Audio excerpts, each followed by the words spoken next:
ഇന്ത്യയും ബംഗ്ലാദേശിലും തമ്മിലുള്ള ബന്ധങ്ങൾക്ക് മാനങ്ങളും ആഴങ്ങളും വർദ്ധിപ്പിച്ചുകൊണ്ട് ഒരു ബസ് യാത്ര വരാൻ പോകുന്നു.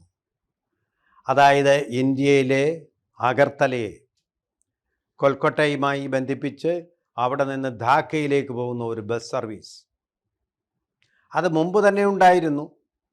ഷെയ്ഖ് ഹസീനയുടെ കാലത്ത് ആ സർവീസിലൂടെ ധാരാളം ആളുകൾ അങ്ങോട്ടും ഇങ്ങോട്ടും ഇരുഭാഗത്തേക്കും സഞ്ചരിച്ചിരുന്നു.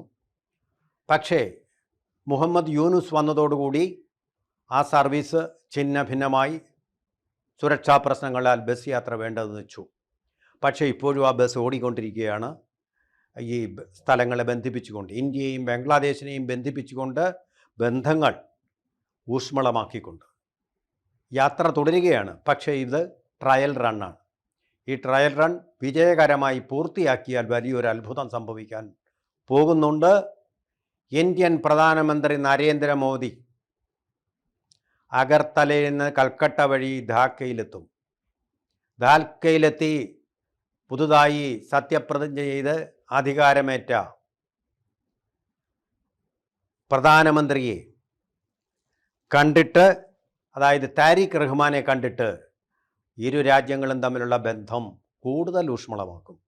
ഇത് പറയുമ്പോൾ ഒരുപക്ഷെ നിങ്ങൾ എ.ബി. വാജ്പേയി ശ്രീനഗറിൽ നിന്ന് തീവണ്ടി മാർഗം ട്രെയിൻ ടു പാകിസ്ഥാൻ എന്ന് പറയുന്നത് പോലെ പാകിസ്ഥാനിലേക്ക് തീവണ്ടിയിൽ പോയി ലാഹോറിലെത്തി അവിടുത്തെ അദ്ദേഹത്തിൻ്റെ കൗണ്ടർ പാർട്ടുമായിട്ട് നടത്തിയ ആ സംഭാഷണങ്ങൾ നമ്മൾക്ക് ഊഷ്മളമായി ഒരു നിമിഷത്തേക്ക്. പക്ഷേ പാകിസ്ഥാൻ്റേത് പിഴച്ച മനസ്സായതുകൊണ്ടും ദുഷ്ടമനസ്സായതുകൊണ്ടും ആ ബന്ധങ്ങൾ വീണ്ടും ഒരുപക്ഷെ അവിടുത്തെ സൈന്യ മുൻകൈയെടുത്തുകൊണ്ട് വഷളാക്കി. ഇങ്ങനെ ബന്ധം വേണ്ട, ഒരു ഹിന്ദു രാഷ്ട്രവുമായിട്ട് നമുക്ക് ബന്ധം വേണ്ട.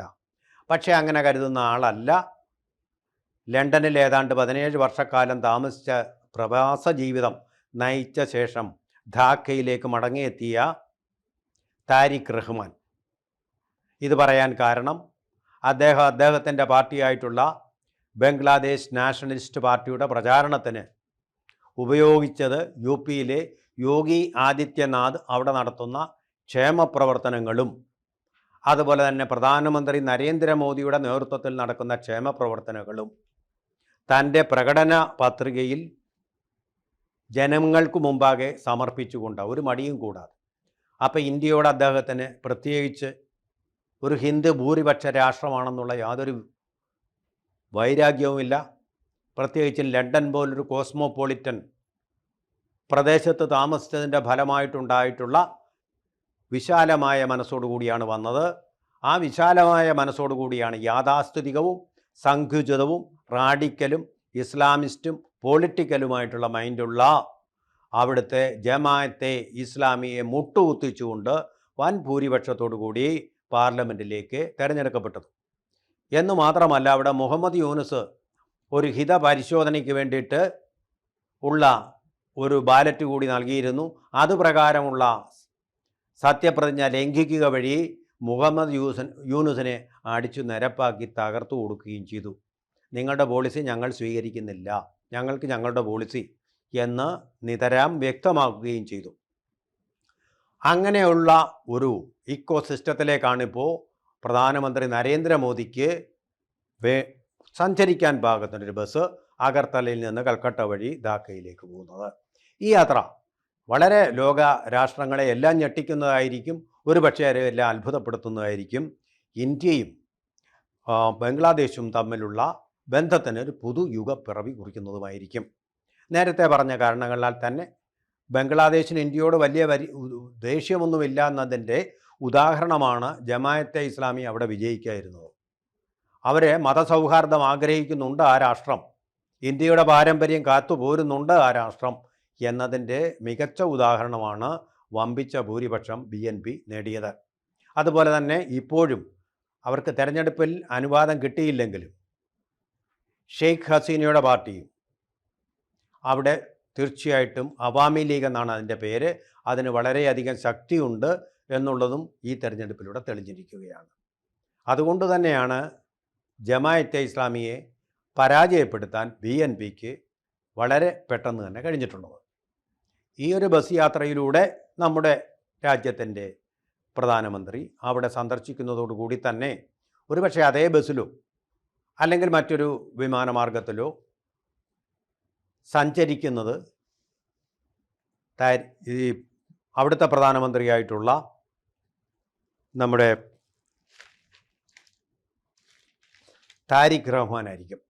ആ താരിഖ് റഹ്മാൻ വന്നു കഴിഞ്ഞാൽ ഇന്ത്യ സന്ദർശിക്കുന്ന, ബംഗ്ലാദേശിൽ നിന്ന് ഇന്ത്യ സന്ദർശിക്കുന്ന, അടുത്ത കാലത്തായിട്ട് ഇന്ത്യ സന്ദർശിക്കുന്ന ആദ്യത്തെ ആൾ എന്നുള്ളത് മാത്രമല്ല, മറ്റൊരു കാര്യം കൊണ്ടുണ്ട്. അദ്ദേഹം സന്ദർശിക്കുന്ന ആദ്യത്തെ വിദേശകാര്യം 100% ഇന്ത്യ തന്നെയായിരിക്കും. കാരണം 3 വശവും ഇന്ത്യയാൽ ചുറ്റപ്പെട്ട ഒരു രാജ്യമാണ് ബംഗ്ലാദേശ് എന്നുള്ളത് ഒന്നാമത്തെ കാര്യം. കാരണം ഇന്ത്യ എന്ന് പറയുന്നത് വലിയൊരു മാർക്കറ്റാണ് ബംഗ്ലാദേശിനെ സംബന്ധിച്ചിടത്തോളം എന്നുള്ളത് മറ്റൊരു കാര്യം. അതുപോലെ തന്നെ വെള്ളമാണെങ്കിലും അരിയാണെങ്കിലും അത് ഇന്ത്യയുടെ ഭാഗത്തു നിന്നുള്ള സപ്ലൈ, അതാണ് അവർക്ക് ഏറ്റവും ആദായകരമെന്നത് മറ്റൊരു കാര്യം. ഈ വക കാരണങ്ങൾ, സാമ്പത്തികവും അതുപോലെ തന്നെ പ്രധാനപ്പെട്ടതുമായ കാരണങ്ങളാൽ തന്നെ അദ്ദേഹം സന്ദർശിക്കുന്ന ആദ്യ വിദേശ രാജ്യം ഇന്ത്യ ആയിരിക്കാൻ സാധ്യതയുണ്ട്. അതുപോലെ തന്നെ നമുക്കറിയാം, ശ്രീലങ്കയിൽ പ്രക്ഷോഭത്തിലൂടെ അധികാരത്തിൽ വന്ന ആ ഗവൺമെൻറ്റിൻ്റെ തലവൻ ആദ്യം സന്ദർശിക്കുന്നതും ഇന്ത്യയാണ് എന്നുള്ളത് നമുക്ക് അറിയാവുന്നതാണ്. കാരണം ഇന്ത്യ ആ ബന്ധങ്ങൾ എന്ന് പറയുന്ന സ്വാർത്ഥമായിട്ടുള്ള താല്പര്യങ്ങൾക്ക് വേണ്ടിയല്ല, ചൈനയെപ്പോലെ അങ്ങോട്ട് സഹായം നൽകാനുള്ള ഒരു വിശാലമായ മനസ്സോടുകൂടിയാണ് മറ്റു രാജ്യങ്ങളുമായി ഇന്ത്യ ബന്ധപ്പെടുന്നത്. അതുകൊണ്ട് തന്നെ തീർച്ചയായിട്ടും ഇത് വലിയൊരു സന്ദേശമായിരിക്കും ഇരു രാജ്യങ്ങൾക്കും ലോകത്തിന് നൽകുക എന്നുള്ള കാര്യത്തിൽ യാതൊരു സംശയമില്ല. ഈ അഗർത്തലയിൽ നിന്ന് കൽക്കട്ട വഴി ധാക്കയിലേക്കുള്ള ഈ യാത്രയ്ക്ക് ദ റോയൽ ടൂർ എന്നാണ് പറയുന്നത്. നമ്മുടെ ഇരു രാജ്യങ്ങളും തമ്മിലുള്ള ടൂർ, അതുപോലെ തന്നെ കച്ചവടം, ഇത് എല്ലാം, വിനോദസഞ്ചാരം, ഇതെല്ലാം വർദ്ധിപ്പിക്കാൻ വളരെ ഉതകുന്ന ഒരു ബസ് സർവീസാണ്. അതുകൊണ്ടാണ് വിശാലമായ രീതിയിൽ തന്നെ ട്രയൽ റൺ നടത്തിക്കൊണ്ട് ഒരു കുഴപ്പവുമില്ല. അവിടെ ബംഗ്ലാദേശിൽ ചെന്നാലും അവിടെ ഇതിനൊരു കുഴപ്പവും ഉണ്ടാകുന്നില്ല എന്ന് ഉറപ്പുവരുത്തിയ ശേഷം മാത്രം ഈ ഒരു വലിയ മഹായാത്രയ്ക്ക്, ഒരു വലിയ സംഭവത്തിന്, ഒരു ചരിത്ര സംഭവത്തിന് സാക്ഷ്യം വഹിക്കാൻ വേണ്ടി ഇന്ത്യ പോകുന്നത് എന്നുള്ളതാണ് പറയുന്നത്. തീർച്ചയായിട്ടും ഇരു രാജ്യങ്ങളും തമ്മിലുള്ള ബന്ധം ഊഷ്മളമാക്കാൻ ഈ ബസ് സർവീസ് വളരെയധികം സഹായിക്കുന്ന ഒന്ന് തന്നെയാണ്. നോർത്ത് ഈസ്റ്റേൺ സംസ്ഥാനങ്ങളെ സംബന്ധിച്ചിടത്തോളം ഇന്ത്യയുടെ